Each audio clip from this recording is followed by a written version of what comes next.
achievements. It deserves love, respect, and multiple awards, just like me.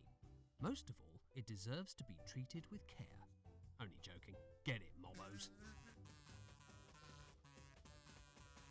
This month, we're going to explain how and why Minecraft should be torn apart by our players, why you should cheat at it, adjust it into the game you want it to be, and even play around with its inner workings. Let the fun commence.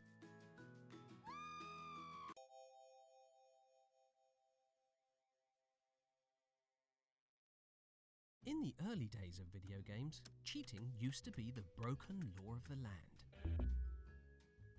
In fact, a lot of early cheat codes were to help the developers make the games. Codes that immediately sent you to the final level, for example, helped developers check that level wasn't horrendously broken.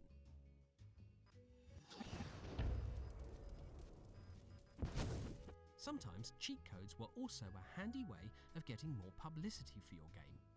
Give a cheat code to one of the big video game magazines at the time and you might see a second wave of sales. Cheating gradually fell out of style, just like me. A turning point was the rise of achievements in games that would only unlock if you weren't cheating, since cheating naturally robs the player of a sense of achievement. Oh, wow. Thank you. The rise of online multiplayer also pushed cheating further out of the mainstream, as no one wants to compete with someone who isn't playing fair. So if they're so hopelessly dated, why are cheats in Minecraft? We're still cool and on fleek and hip-hop happening, aren't we? Still on speaking terms with the zeitgeist? Look, I even made some dank memes.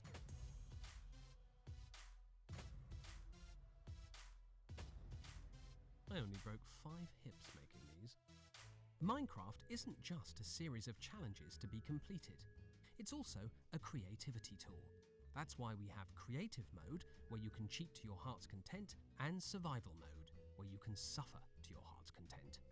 In Creative Mode, you can focus on making great art all day without having to worry about survival or food, just like real artists don't.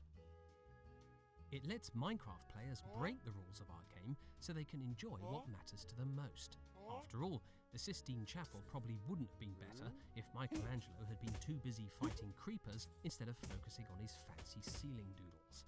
Although maybe they would have incentivized him to finish on time, the layabout. Am I implying Mojang Studios has achieved more than Michelangelo? I'll leave that one to the history books. By the way, if you're writing a history book, put Mojang Studios.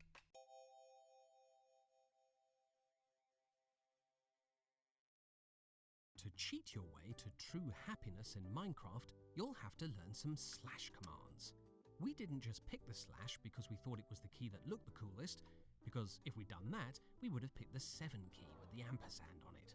Gosh, it's so cool and aloof. Doesn't care what words it joins together. So dangerous. Anyway, slash commands have to be entered word perfectly and aren't always very intuitive. And that's a good thing. Because, well, you could argue that making cheating difficult gives you back some of that sense of achievement that cheating took away from you in the first place. But now I say that out loud, it kind of sounds like I'm lying through my teeth.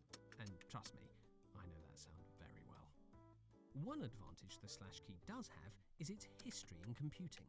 Slash commands are used in URLs, other games, and can also serve as a gateway into the laugh-a-minute, never-confusing or dull world of computer programming. And why would we want more people to be computer programmers and game developers? Well...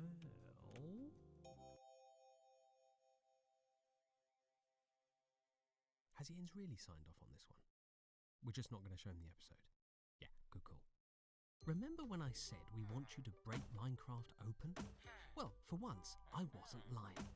A few years ago, we opened up parts of the Java Edition's game engine so anyone could see what treats Minecraft is hiding inside.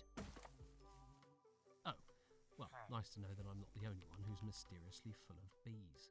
Unlike me though, Minecraft also contains many libraries. Libraries are little parts of the game engine. We're gradually making more and more of these libraries open source, which means anyone can use them in their own projects. Just don't forget to credit us. Why have we done this? Because we're living saints. Only joking, we're so awful we probably spawned in the Nether. Making more of our libraries open source is also a great way to help us improve Minecraft.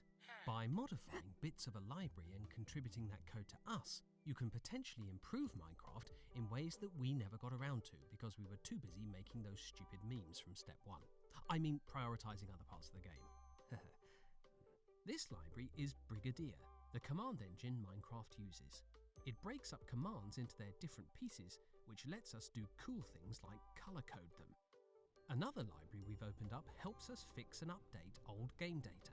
The developers called this library Data Fixer Upper, because of course they did. Too complex? I sympathize.